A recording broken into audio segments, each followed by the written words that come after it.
I'm ready.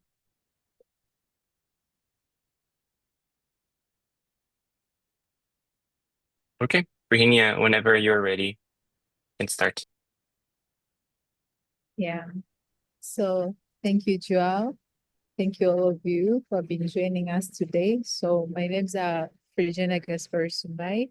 I'm currently taking my master's in epidemiology and applied birth statistics, cohort 2. So with William today, we have been able to prepare the presentation, just a brief one regarding unsupervised machine learning. So just to start with our presentation, what is machine learning? So we know machine learning is a subfield of AI, or artificial intelligence, that actually do involve creation of algorithms and the statistical models, which enables computers to perform specific tasks in order to make the prediction by learning from data. So basically what is done is we have the algorithm, or like the pattern, a certain feature within the computer, which is trained to understand a specific task, or sometimes it can be trained to predict a certain outcomes, but that one can actually be made to automatically learn and improve from the experience that is given out of the data. And that's what is happening currently in the world today of machine learning. Why do we learning? So we brainstormed a few of the basic needs that we really do need machine learning, because it actually helps us in the predictive analysis by forecasting the features based on the historical data. So for those people who are, we'll talk further regarding the types of the machine learning, the supervised and the unsupervised one. So by doing the predictive analysis, this is basically done during the supervised type of the machine learning, whereby we are training the algorithms to understand the patterns of the data based on the labeled outcomes. And then from there, you can actually predict the futures based on the historical data or based on the given data. So there is actually another thing like the natural language processing. This is actually done using deep other algorithms within the machine learning, like the convolutional neural networks, whereby a computer or is trained to learn different specific text, and they can be transformed into the human language. So another one is the computer vision. Sometimes it can be used, the machine learning or the artificial intelligence can be used to recognize objects in the images or the videos. So the other one, recommend assisting by building personalized recommendations, and sometimes can also be using the fraud detection. So this can also be, we will be explaining one among the type of the machine learning, the unsupervised type, whereby a person, you can command the algorithm to learn the patterns of the data from the given data. So by using, when we use the certain algorithm to tell the certain pattern of the data, and when it happens, for instance, in the banking, or sometimes in the banking, whereby we tend to see the transactions which are usually done. So by using that form of the machine learning, you can try to see which one is not like the normal transactions which is done, and from there you can tell this was actually a fraud. So it has been used in day-to-day activities, but this is what has been done in behind the scene. So there are different types of machine learning. The first one is the supervised machine learning, whereby the model is trained on the labeled data set. It's like you know the outcome, and then you train the algorithm to learn from the data and then to make the prediction out of the labeled data set. The other one is unsupervised machine learning, which is actually the main core of what you're going to present today. So in this case, the model is trained from the unlabeled data set. You have no idea of what's happening in the outcomes. You're just, the model is trained out of that, and your main objective is to see the pattern or the structure out of the given data set. And there is another field which we learned regarding the reinforcement machine learning. So in this case, the machine learning is actually is meant to make a decision based on the feedback. I will explain it further. So when it comes to unsupervised machine learning, so what is it? So this one is a technique in which the model are not supervised using the training data set. We're not training them, but we're just giving the We're just giving the algorithm the given data set, and it's actually the method of grouping similar entities together. Like you have a purely data set, and your main objective is to see which ones have a certain similarity, and your main objective is to group the those variables which have the similar entities, and you can actually get to see the patterns out of the data. So the models do find the pattern itself and insights from the given data set. So this is just the pictorial presentation of supervised machine learning. For instance, here you have like elephant, you have the camel, you have the cow. So assume like this is an input, a raw data that you don't know if this is an elephant, you don't know this is a camel, you don't know this is a cow. So you input your raw data within the algorithm that will just briefly introduce them. So within this algorithm, what the algorithm will do like the interpretation based on the data that you have inputted. And this one, it's an unknown output. There is no any training data set compare. So this is actually the main difference from the supervised machine learning, because in the supervised machine learning, you have to train the data set. You have to train the data set, and the algorithm has to understand the pattern of the data and will actually help you to predict the outcome. But in unsupervised one, there is no any training data set. It's just the algorithm tends to understand the categories or the pattern within the raw data set. So this is where the algorithm part is coming to work, and there is a bit of processing depending on the algorithm that is done, because the algorithms actually do work differently based on the nature of the data set that you're going to use. So this is basically the whole process of the model training, and the output will finally give you like the structure based on the similarity, or that is based on the similar entities that you've actually inserted. So finally, from the raw data set, you can actually finally tell this is the group of elephants, this is the group of camel, and this is the group of cow. So initially from there, then you can tell, oh, so from a data set, I have 3 entities which had the similarities from the input raw data, and then you can have your output, which has been clustered based on this on the certain entities. So this is how the unsupervised machine learning works in a nutshell. So why do we need unsupervised machine learning? So we do need unsupervised machine learning when we actually need to group similar entities together and actually to measure the outputs of the different clusters, and actually give us the insight of the underlying patterns of the different groups. So this is actually done when the zero manual labor is desired in training, and wherever it's difficult to find the patterns. Like your overall question is you want to determine the pattern and you don't know how you can actually get the pattern of the data. So that's when you need a supervised machine learning to help you identify the pattern.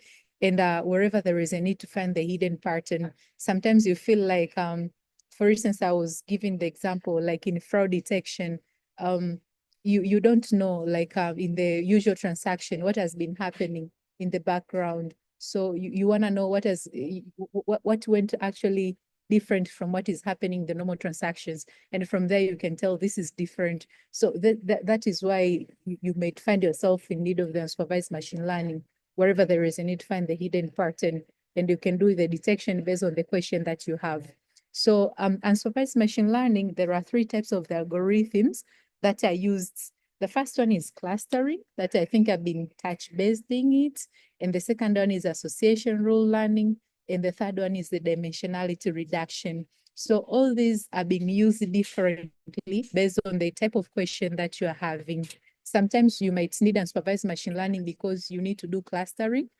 For instance, I think the last presentation which I did in here, I was showing like my work, like my thesis work. It's about clustering the groups of the traumatic brain injury patients, choose the similarities out of it, and the final I can get my endotypes. So that is the question that I need unsupervised machine learning to give me the clusters or the patient of the similar entities out of the traumatic brain injury patients. And the final I can be using that to tell the outcome from my data sets. So the other one, you can also use the association rule and dimensionality reduction, which I'll briefly explain.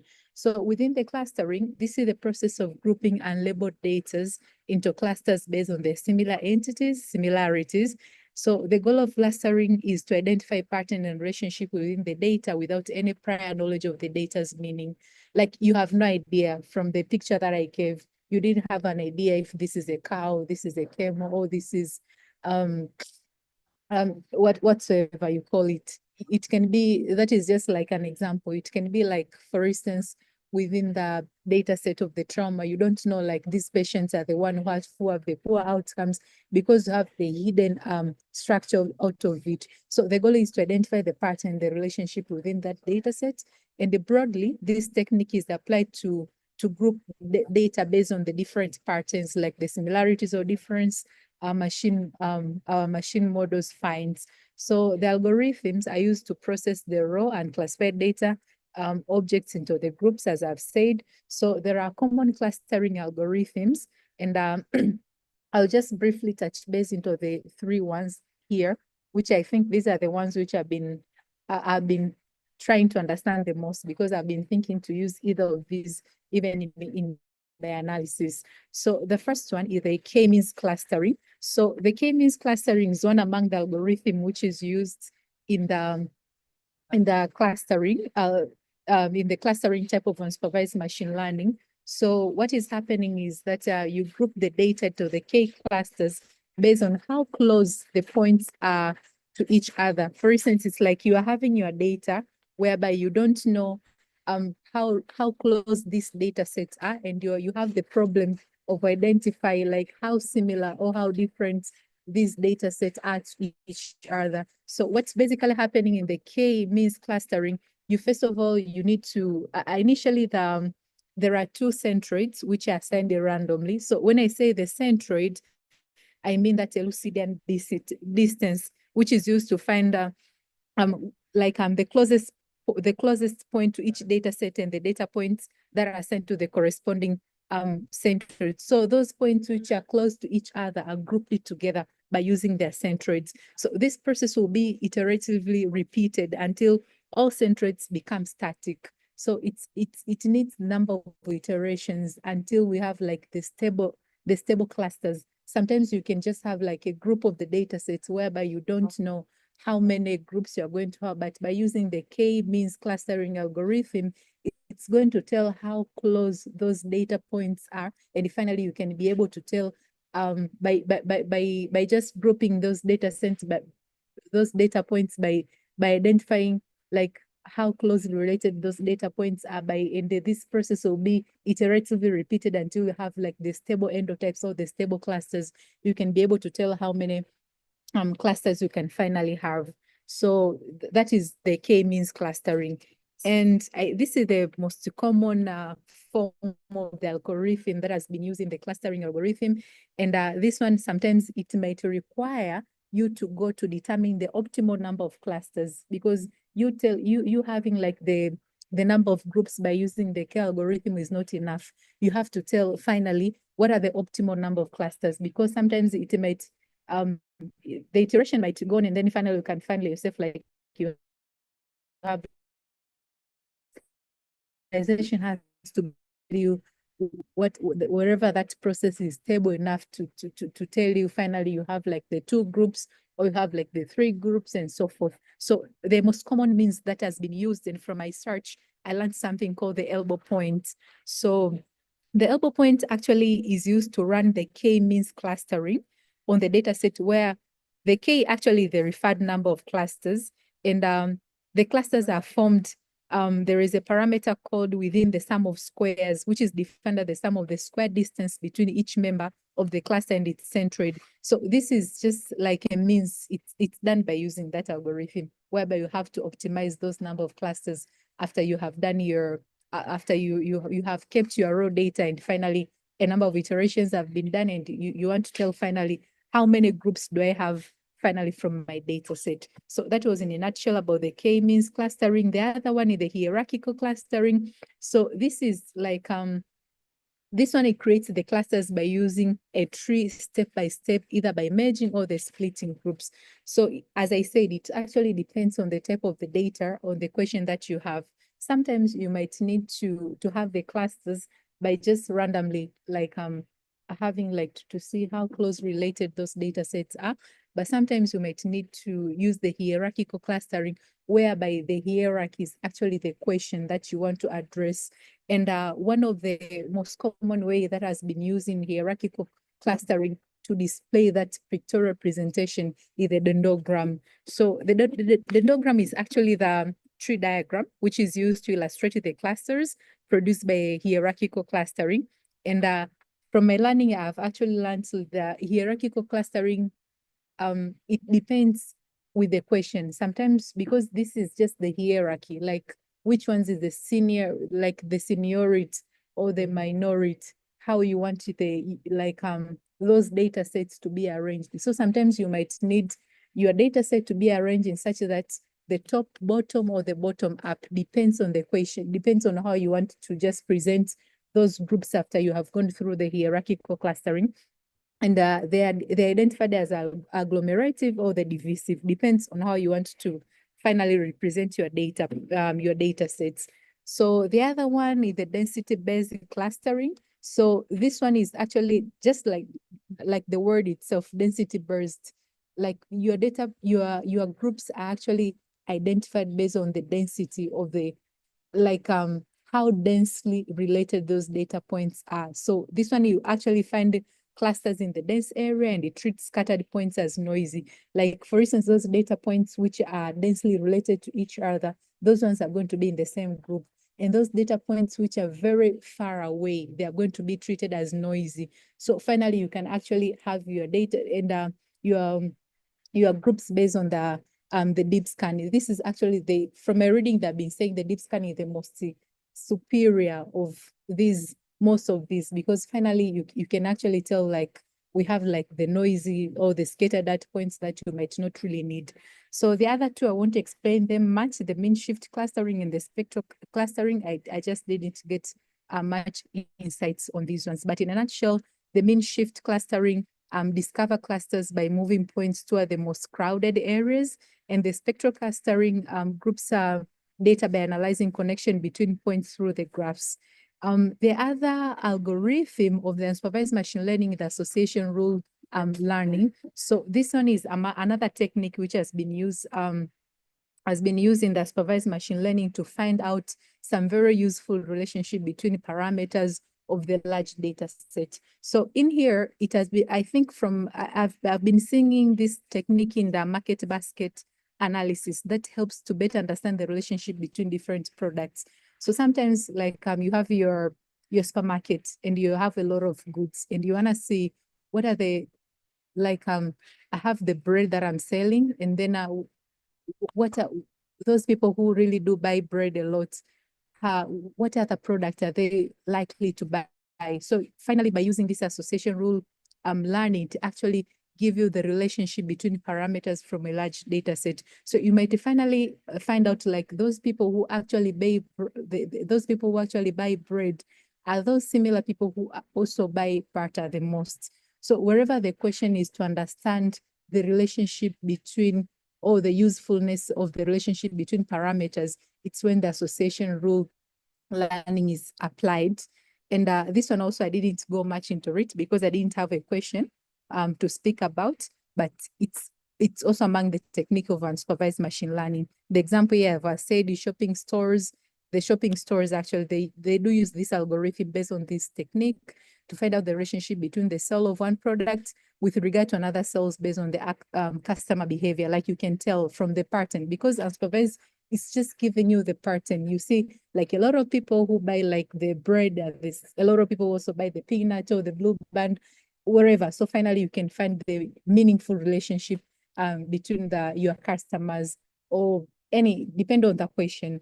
So among the common algorithms that I saw from the rule learning is a prior algorithm. This will actually find the pattern by exploring frequent item combinations step by step.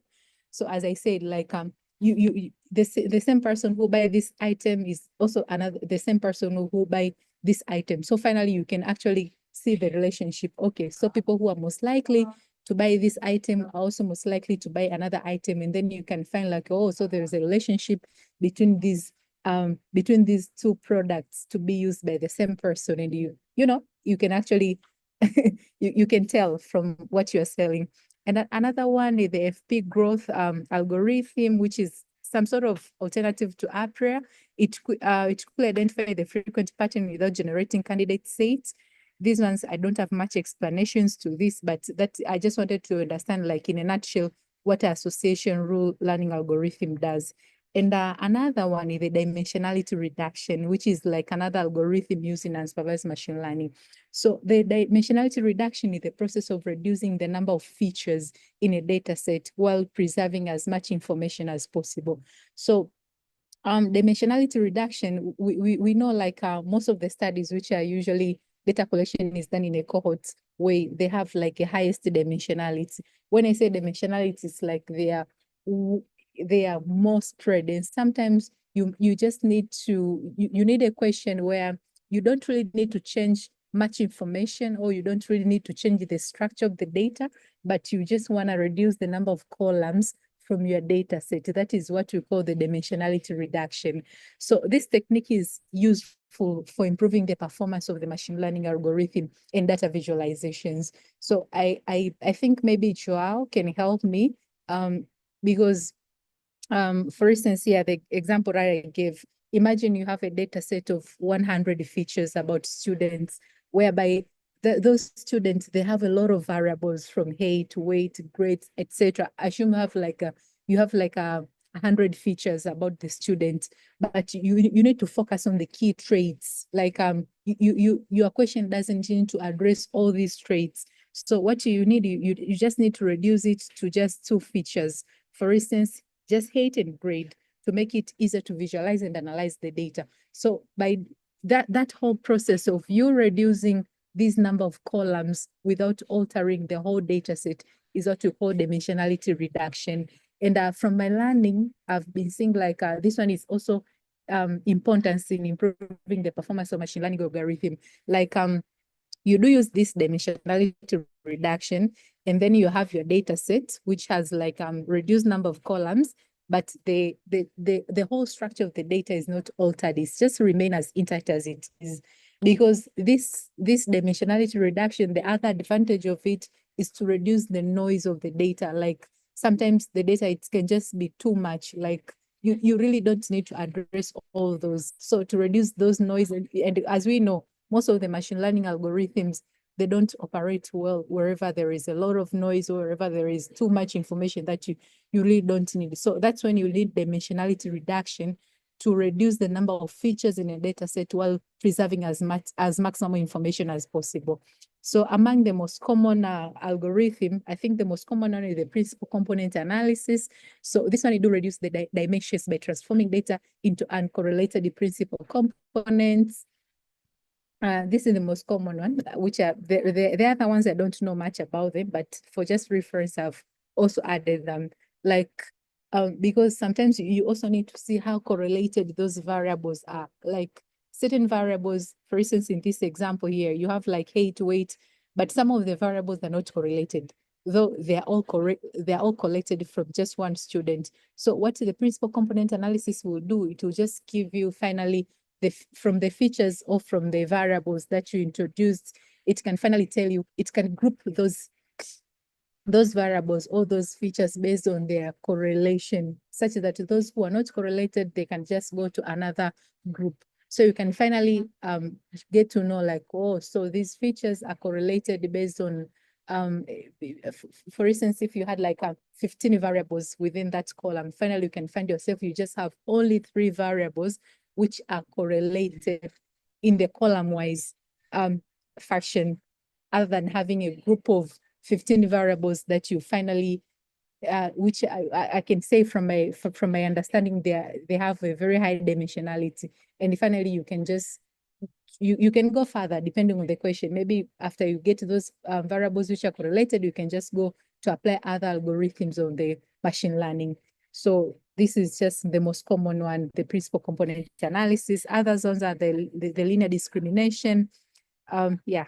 So okay, as good as it is, unsupervised machine learning also has some of the challenges. The most common one is the noisy data. The outliers and the noise can also distort the patterns. and reduce the effectiveness of algorithm, which is why it's very important to do maximum data cleaning, especially when you're trying to address this unsupervised machine learning. Sometimes it depends on the assumptions. So algorithms often rely on assumptions which may not match the actual data structure. Because even in my question, or as I said, I want to cluster the traumatic brain injury patients.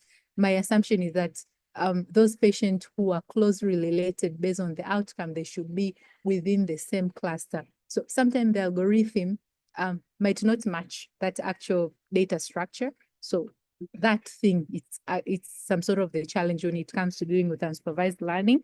Sometimes overfitting might occur, especially when your model capture noise instead of the meaningful pattern within the data. There is also limited guidance when you are dealing with unsupervised learning because of the absence of the labels. As I said, we don't know like the labels. So that limited guidance can actually restrict the ability to guide the algorithm towards the specific outcome. Because sometimes I'm picturing like at least these patients who finally I'm suspecting them to have very poor outcome. But when I was within my when I have like a raw data set, that's when I don't know the outcome. So that limited guidance is also among the challenge when you're dealing with unsupervised learning. Sometimes the cluster interpretability can also be another challenge because sometimes it's a machine, it's not a human. You might cluster the things, but they may lack clear meaning or alignment with the real world categories. Like you can find, for instance, in that example I gave you can find like the camel and the cow, they're within the same group. But we know the camel is just in the cow, they even don't, even in the ecosystem, they don't even stay together. So sometimes that interpretability can really be hard when you compare with the real life situation. So that one is also another challenge, and also sensitivity to parameters, because most of the algorithms, they do require careful tuning of the hyperparameters, such as the number of clusters and k-means. And finally, lack of ground truth, as unsupervised learning lacks labeled data. As I've said, it's difficult to evaluate the accuracy of the results. So yes, I'll stop here, and I will welcome William to take over. And I think finally we can take questions all together. Thank you all for your attention. Yeah, thank you so much, Frijenia. I think that was quite a lot of information. You did it very well, and it was very nice to follow and understand you in the process. Yes, thank you, Frijenia, very much. Thank you. Yes, go ahead. No, I was just thanking her. Sorry, William. Keep going. Okay. So yeah, so for the next part, I think I'll just spend like a few minutes just to present one of research that I know, like we have been working together with Joao and some of the members, it was a research question that the analysis behind it was really try to use unsupervised machine learning approaches. And Virginia, I think you mentioned it very well that really in unsupervised machine learning approaches, we are trying to understand unique patterns in data that can quite explain something. But the main challenge that I've seen in this field is really now after you have created several variables that you put them together and they have a particular name, like what is the label that you really give them? So it's like you have a list of variables and then you have done your unsupervised, you have identified classes or clusters within that group. So what is the final name that you really give them? And that is the challenge that we have really been trying to solve around this paper that I'll be presenting. So I don't have slides for this. I just wanted to pinpoint some few things. So this is the paper that we have been working on. And we are looking at, we are performing we are looking for risk factors main for poor outcomes among patients with mild and moderate traumatic brain injury patients. And we did a latent class analysis, which is a form of unsupervised machine learning approach. So the narrative behind this manuscript is that we wanted to identify unique groups within patients with mild and moderate traumatic brain injury, and maybe look at their survival over time, like which groups are more likely to have a certain outcome. So in this manuscript, we have a mix of two analysis approaches. We did unsupervised machine learning by looking at the classes, unique groups, and that by classes, I just mean patients with certain key characteristics in the mild and moderate TBI. And by mild TBI, I mean patients who have had a head injury, but their level of consciousness is not that bad, I would say. So you use what we call the Glasgow Coma Score as a proxy measure for level of consciousness. And the patients with mild TBI would literally have a GCS of between 15 and 17. So their level of consciousness is mild, like they're somewhere there. And then for moderate patients, these would be patients who they have a slight impairment in their level of consciousness, and therefore they have a GCS of around 9 to 12. And we have three components in doing that.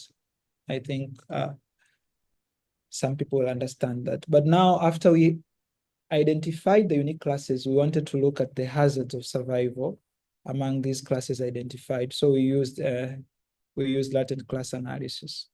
So so that was the overall aim of this paper. And I know, Joao, you might want to add more at some point, but that is the basic narrative. So we did, and really here, I want to mention one thing, that we wanted to focus on the mild and moderate cases, because maybe something can be done in these patients. If you have a patient with severe TBI, the mortality among patients with severe TBI, of course, depending on the clinical presentation of that patient in the hospital, the mortality from that is very high. Like if you have a patient, for example, is a GCS of 3, the mortality is high. So there was a unique opportunity that something can really be done in patients with mild and moderate TBI. And therefore, we thought that maybe trying to identify some unique all key characteristics by using the unsupervised machine learning approach, which is the LCA, would really be beneficial to clinicians. So after identifying the classes by using LCA, which is a form of unsupervised, it falls under the clustering group. We then wanted to look at the survival. So we are outcome measure. So these LCA identified, we are now working as independent variables. And therefore, we did a survival analysis by using the Cox proportion hazard models to really look at what were the hazards of survival among the different identified latent classes in the two groups, patients with mild TBI and then patients with moderate TBI. So we had the classes as independent variables, and then we had our outcome measure, which was, of course, in hospital mortality based on an outcome measure called the Glasgow Outcome Score, to really look at which LCAs had a better survival over time. And therefore, we had a mix of two approaches, as I might have mentioned at some point. So in our LCA, we had 5 unique classes, and I'll show you them in a bit. And among the mild TBI group, and then we had 3 unique classes among patients with moderate TBI. So that means a total of 8 groups were identified by using the LCA. And then the groups will be mentioned here, but I'll show you in one of our tables. And then we did a Cox model. So LCA at this point really helped us to identify these unique groups. But again, as I mentioned earlier, that giving names to this group is very challenging, and that has been one of the areas which maybe if we have experienced people here can really tell us their experience on how they decide at the end of the day what label or what name to give to the identified clusters, because that has been one of the major challenges. And when we are doing internal review for this paper, we had quite questions like, these groups that you have made, maybe statistically they make sense, but their awards don't make sense clinically. So we had a good analysis. We had nice results. We are very excited. But when we bring them to a clinical context, like the names didn't quite make sense. So that is one of the challenges that I really want us to discuss in the process. But now we had the unique groups. So this was our outcome measure. It was the Glasgow Outcome Score extended. And so after identifying the the 8 unique groups in the mild and moderate patient cases, we then went further to do a Cox analysis to look at which groups had better outcomes. And this is briefly the social demographic characteristics of our study participants. As I mentioned, that we had mild TBI cases and moderate TBI cases. So majority of the patients, which is close to 83%, had mild TBI, that is GCS of, at this point, 14 to 15 was used. And then patients with moderate TBI constituted 17% of the population. So you can see that majority of our patients had mild TBI, and of course they were male in both classes. Male had, like majority of the patients also were male in both mild and moderate groups, as it can be seen here. And most of them, of course, more than half, like, were between the age of 21 to 39 years. So this at least gives us a picture of the situation. But now, also in the mild group, we have approximately 69% of patients had alcohol involvement. And sometimes there's a question around alcohol measurement and GCS levels, so we're not going to talk about that.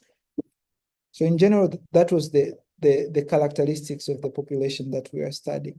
Now, speaking of the latent classes themselves, so in the mild TBI patient, we identified 5 unique groups, and these were the labels that were given. We had a group which was called adolescent group, and we had a group which was called assault group. We had a group which was also called young adults with polytrauma, and we had adults with polytrauma, and we had low traffic injury with ICU admission features. So this was the 5 unique classes identified through latent class analysis, which is an unsupervised form of machine learning in the mild patient group. And you can see their characteristics here, like, for example, like the majority of the patients, like I think male were predominating in both groups, like in both LCA groups. And you can see some other characteristics from here. So what I wanted to point out is that through the unsupervised approach, these were the 5 groups that were identified.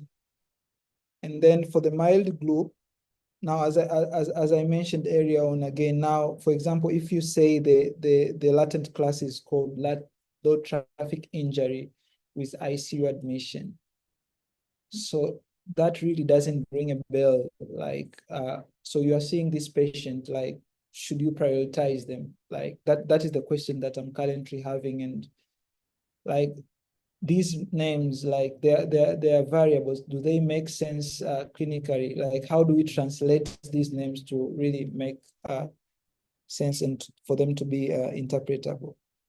So again, through, so we looked at the survival, and of course, our outcome variables, the in-hospital mortality based on the Glasgow Outcome Score. And our reference group was the LCA among male patients with assault. And then you can see the hazards of survival. For example, for the adolescent group compared to the group with assault, that they have 5.86 higher hazards of survival compared to this group. And I think this is statistically significant, but the confidence interval is too wide. So it means the hazards of survival of this group compared to this was kind of higher. Then also, again, other groups, you can clearly appreciate their hazards of survival from like their hazard of survival from TBI. So this was the Cox model done for the LCA groups identified in the mild class of TBI patients. Then we have LCAs identified from the moderate group of TBI patients. And here we had 3 groups. We had those patients with assault, and we had patients who had low traffic injury with ICU admission, those RTI patients without ICU admission. I still really also I'm trying to understand these names, because as I mentioned, like, it's really hard to decide the label of the variable. like when you are when you are trying to really understand the process.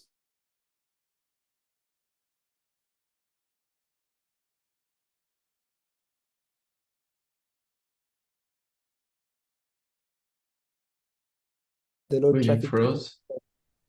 Sorry. Sorry, William, we lost you there for a minute. Keep going.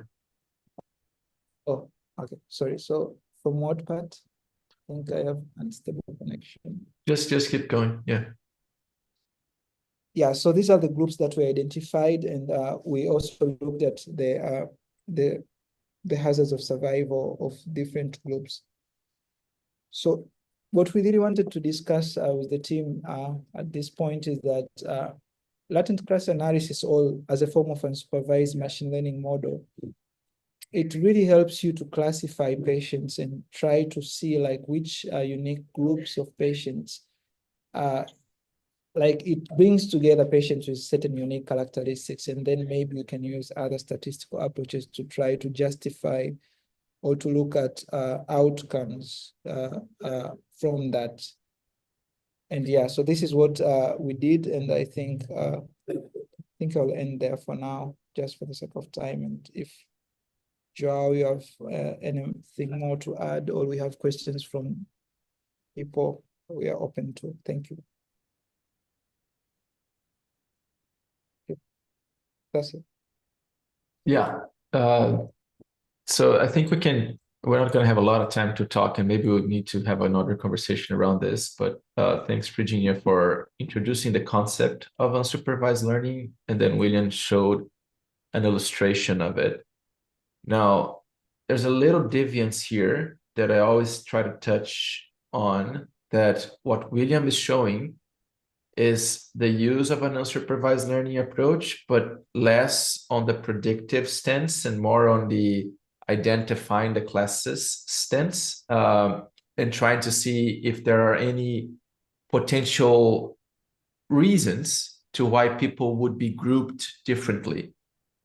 And I think that I want to start by this idea that unsupervised learning approaches would be translatable to biostatistics, to the field of multivariate modeling, which differs from multivariable modeling, where you have multiple predictors that are adjusting for in a outcome-based modeling. Multivariate modeling is where you have several outcomes, and you're trying to find those outcomes groupings somehow. So clustering techniques, dimensionality reduction techniques like factor analysis or principal component, this would fall under multivariate because all of the indicator variables you're using are your outcomes. You're trying to model their similarity. There's several approaches to that. And this is just a rough approximation to the concept. There's much better definitions out there. But so they're different. And then the importance of this difference here is that what we are trying to do with the TBI paper that William is presenting is that we have a bunch of features of patients. We have a bunch of patient characteristics, and we've done a lot of studies to understand which characteristics are associated with the outcome. We've done predictive modeling with a supervised approach to see if we're able to predict patients that are at higher risk of dying or not dying or having a negative outcome or not. But another way to look at data that we're trying to understand is to parse out, are there different patient characteristics that would group them into similar risk groups that then we could think about specific treatment options? And that's one approach to this. We've done very similar work in different fields. I've seen work being done from colleagues of ours that looked into elderly patient characteristics and seeing what are the different groups of elderly patients that could be triggering their risk of falling. So you group patients on different risk groups, and then some risk groups have different characteristics that are dictating their risk. And then that's what drives a specific targeted intervention to this population. So what William is showing on his LCA paper, which we should change it to LPA, just as a reference, as you were talking about it, it just came to my mind.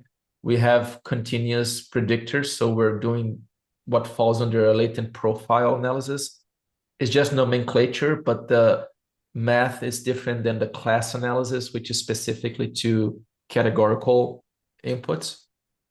But so what William is showing is, if we get all of these features from the patients, instead of trying to see how these features predict the outcome or which of these features are more related to the outcome, we're trying to see, are there groupings of patients with similar traits that would allow us to maybe differentiate patients that are following under the same TBI severity, the same traumatic brain injury severity. William, can you pull up the presentation again, the paper again, and show the table with the classes? Yeah, sure. So So the any one of them, just show one of them. I just want to get to the reasoning behind it. So when William was presenting, what he was saying is that when you look at whenever a patient gets a head injury and they have a bunch of indicators of how severe their head injury is, and those indicators go with eye reactivity and vital signs and their ability to respond to interaction, what most of clinicians do, and that's kind of the guideline on how you assess the severity, is to use something called the Glasgow Coma Scale, which is going to give you a measure of how reactive the patient is, to a point that the patient that has a very low score in the scale is in a coma, is not reacting at all. And then a patient who has a very high score in the scale is very well, is very active, very attentive. Now, the problem is that using this scale, that is a numeric scale, it has created, with use, 3 categories of severity: mild, moderate, and severe. And within those categories, then treatment is dictated according to which severity the patient is. It might not be exactly true. There might be other reasoning that go behind deciding treatment, but just the way that it's commonly understood, it's kind of understood that mild patients are going to do well on their own and might not need a lot of care. Moderates are very concerned, severe, and we can fix my clinical argument here, but the argument I'm trying to make is that there's a distinction of how we treat each of these grouping of patients. Now, the problem is when we were looking at our data, we noticed that within the category of mild patients, I have a range of patients that are doing very well and patients that are in this borderline of mild to moderate, but that when you categorize them, they still fall under mild. And so taking that categorization into account alone might not be the best decision if we're trying to create a way to refer to care, especially if we're trying to put this reference to care in areas where people are not very clinically savvy, like myself. So if I look at a patient and then Catherine tells me, evaluate these 5 markers of the Glasgow Coma Scale, and if they do 13 or below, they need very much care. If they do 13 or above, they're fine. Just wait and watch. That's what I'm going to do. And that's not necessarily a good choice, because there are going to be some patients that are very borderline, and there is some error of measurement in Glasgow Coma Score as well that needs some proficiency. So the same happens with moderates. I'm going to have moderates that are almost doing well. They could be mild, and moderates that are in the verge of being very severe. And so there's a lot of discussion when you look at TBI literature, traumatic brain injury literature, that we should be careful about the moderates, because those are the ones that could die and could be protected, could be saved. Some discussion around if you're going to optimize care, severes might be harder to offer your surgical for because they're already very impacted. There's a lot of discussions around that. And again, with the caveat that I'm not a clinician and I'm probably saying a bunch of stupid things here. So with that context, what we were trying to do, what we are trying to do with this study is to look at these groupings and then looking at several characteristics of this population, the features for the machine learners in the room, and seeing if we can subclassify them based on their aggregates And if by subclassifying them into similarities, these are patients that share similar characteristics, are those characteristics proposing higher or lower risk? And then based on these characteristics, understanding what classifies, what dictates each group, then are we able to propose particular treatment for these groups? That's kind of what we're trying to do. So the way you do with this analysis is when you fit the models, and assuming that the models are properly fit, what you end up getting is these solutions of 3 classes. So 3 latent characteristics that are driving patients to behave the same, that are driving patients to be cluttered together because they have similar characteristics. Or 3, 4, 5, you test several of them, and then you identify those that have better statistical performance, but also have better theoretical coherence. They make sense theoretically. And so there's a few things you look into when you're trying to decide which model of classes you find. And then the classes don't come with a label on them. They just say, I've got 5 groups, and these are the characteristics of these 5 groups. And this is what William is showing here. So in this model for the mild TBI patients, we found that the 5 classes group were the model solution that had better fit, that performed better. So what we do is we look at the characteristics of the population within each of these classes, and we try to find a reasoning, a theoretical reasoning to why those patients would be grouped together. This is what is tried with and this is me and Lauren, trying to depict on the classes names that we see here on the first row for the columns.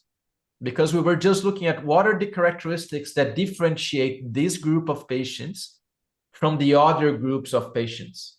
So the first one we called adolescents, because when you look at the age distribution, you see that everybody on this class is below 21 years old. While the other classes, we have a wider distribution of participants.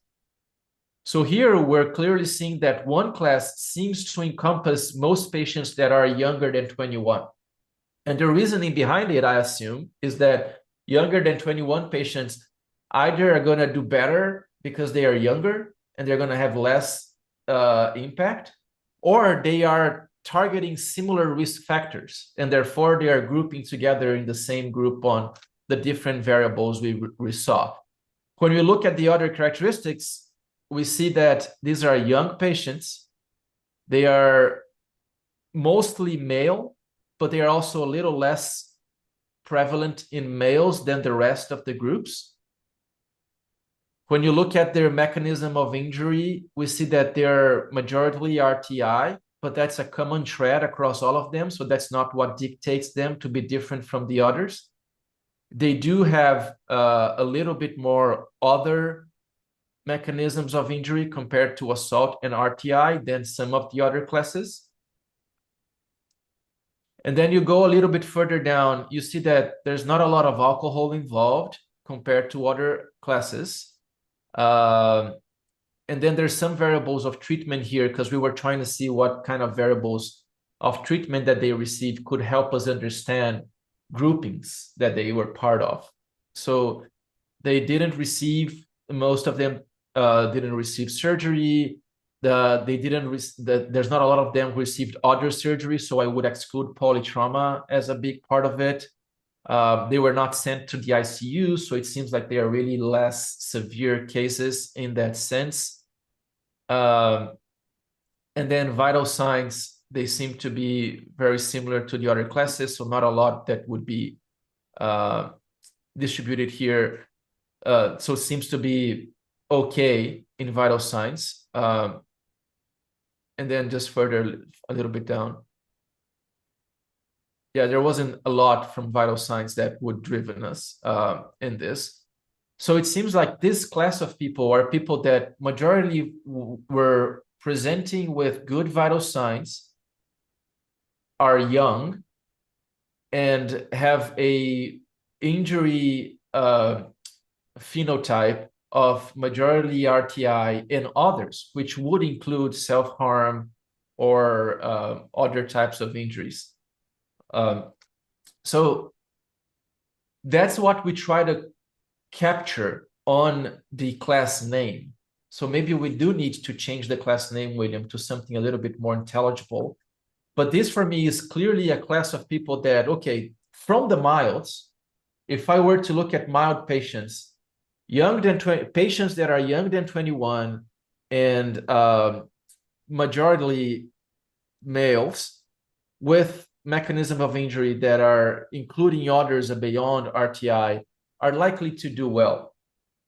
And so I would compare the other groups to see if they are more risky than this one. And then this one probably is what I would trigger keeping observation before making any harsh decision of treatment because of how their presentation is. And then you go to the other one, and then you look at assault. So the assault group is a group that is majority men. They are between 21 to 39 years old in their most frequency. We call them assault because they're the group with the largest prevalence of assault, although it does incur RTIs as well. They have the higher alcohol use involved.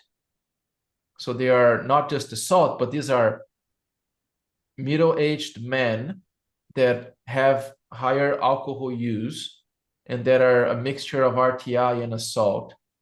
And so these characteristics could differentiate them from the younger one, and that could trigger a different type of treatment or a different type of care practice. That I don't know how to make that jump because I'm not a clinician. So my only challenge with this is that we don't use phenotypes to gauge this way because it has a lower sensitivity where we need a very high sensitivity to rule out badness, right? Well, so but you're for what? For what decision? For prognostication. But maybe that's not what we're trying to do. But for me to even be able to say, do I send them home? Do I keep them? Do I put them in the ICU? Do I not? I still will use more sensitive. What would be the sensitive information? The sensitive information. Sensitivity, right? Something with a higher sensitivity. Because I can't what would that be? Anyone who drinks alcohol who's like a little bit older, I'm gonna put or send home. No, but what I'm trying to get at is what would give you that trigger? So if I was able to say they have mild brain injury and are totally functioning, walking, talking, and a set of characteristics that fit together that give me a high sensitivity, then I would feel comfortable, right? But that's what I'm saying. What are the set of characteristics? That's the challenge. That's the problem. We don't have them for brain injury, which is the problem, right? Exactly. And that's what we're trying to tackle here. So the situation here is we don't have a high qualified expert person like you making a decision. We have a less qualified person making a decision that is going to look at patient characteristics and make the same decision. And when I look at these two classes, adolescent and assault, they would both feel the same sensitive criteria you were referring to. They're both performing well, mild TBI patients with overall good responsive, but then the assault group might have higher risk of deteriorating and dying than the adolescent. And they all have the same sensitive criteria you're referring to.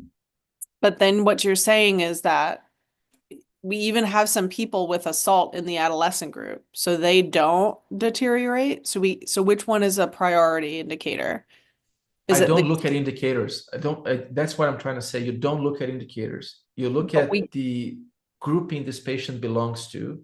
What are their characteristics and what kind of treatment or what kind of decision would you trigger for this joint of characteristics, not individual. So it's trying to grapple the gestalt you guys take for decision making into one categorical variable that then you can tell me, if patient is class 2, this is what I would do with the patient. If patient is class 1, this is what I would do with the patient. So I don't think that physicians use phenotyping like this. So I think it would be very difficult to teach that. Because what we'd use is a score, right? Like a list of specific scoring components that would be able to say problem or not problem. Because when I look at this, I get nervous about like people who don't fit exactly the phenotype, right? Like the exceptions to the rule are what I get nervous about.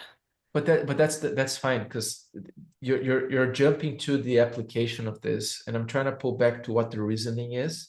Okay. What in an unsupervised learning approach, what I'm gonna have for each patient is how well do you classify in each of these groups? And if it's a patient that does not classify very well in each of these groups, then that's a patient where this classification doesn't work well. But if they are highly classified in this group, then you're clear that this is the characteristics of this patient. And then again, and this is also not going to say, I'm going to send this patient to the ICU or not. These would follow under other criteria that currently exist, but it's trying to give another round of decision-making based on how we can sub-phenotype patients within similar characteristics, right? So these are all mild patients. Gotcha. Okay. Right. That's kind of where we're trying to get. So in the predictive use of this technology, in the end, what we're going to do is every patient that comes in, we're going to run them through the model, and the model say, okay, this patient has a 90% likelihood of being in type 1, which is adolescent, blah, blah, blah. If they are not properly classified, then you would say, well, we haven't got a good decision. So this has to follow other rules or whatever, right? But it's kind of like a ruling out of the patient, which again, I don't know if it's useful, but that's what we're trying to investigate with this project. Can we subclassify patients within the same severity group? And can that provide some reasoning to treatment? That's kind of what we're trying to get at. Or lack of treatment, right? Like I like the ruling Yeah. concept. If we're able to say that this group of people are not going to deteriorate, then that makes sense to me that we would do less. Right. That's kind of the point, right? So within the milds, this is what you should focus on, or these are the ones that seems to have a little bit higher likelihood. And remember, this is to be put, this likely is very useless in, as much as the TBI model project is very useless in the hands of a clinician, right? But it's to be put in a place where there's a lack of capacity. Yep, understood. Right. Yeah, and so William, for this paper going forward, what we're trying to do here is we're trying to, this paper is just trying to show how do these patients group. And then in the discussion, you're going to say, well, the groupings really follow what we know to be risk factors, but the model seems to differentiate these groups into characteristics that could be meaningful or not meaningful. I don't know. That's the discussion on the paper. Yeah, sorry, Catherine. I just wanted to make sure we covered this because I know Frijenia wanted to hear the conversation. Yeah, and it's a good conversation. Yeah. All right. Thank you, Joao. I know we're on top of the hour, but I think when I was talking about the dimensionality reduction and regarding the principal component analysis, I just want to ask, like, when before I apply the algorithm, either of those within the unsupervised machine learning, can I just do first dimensionality reduction? I see which features or variables are most correlated, and then I go to do algorithm. I just apply an algorithm to see how many clusters do I have. It's just out of curiosity. That's it could be another approach. Yes, sure. I'm not sure if that's the best approach to you. Maybe there's something to think about. So in your particular project, what we have to be careful about is that these variables like TBI surgery, other surgery, ICU, this can't be in your model. because this would be a leakage, right? These are things that happen after the fact of the classification, and we have to be careful to choose to use them in the model or not. So we use them here because on this model, this paper, we're not necessarily trying to build a predictive model. We're trying to see groupings and then understanding which patients went to the ICU directly from the mild TBI. There might be something to understand here because they shouldn't. So that's part of what we have to discuss in designing what your model looks like. But yes, we have used that. So if you think about psychometric scales, when you have a psychometric scale and then you use a factor analysis to find the scores in that scale, and then you take the scores and you put them into a latent class analysis model, you are basically doing dimensionality reduction and then clustering. Now, I'm not sure if that's a good approach here, because I don't know if there's a good dimensionality reduction needed here. There's not a lot of features that you might need to reduce dimensionality for. It is something we can think about, especially when we're looking at the data you're inputting in.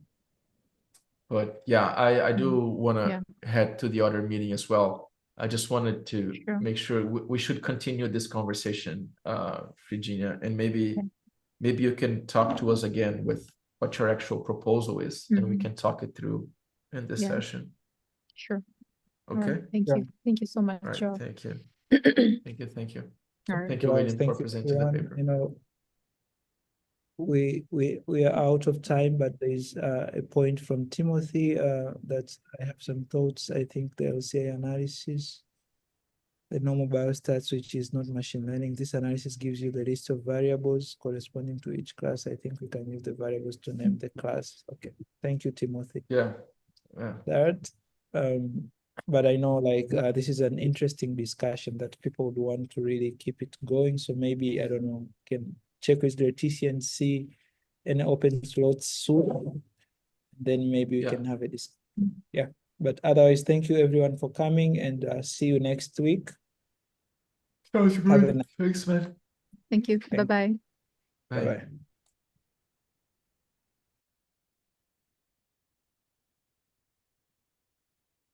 Stop it here.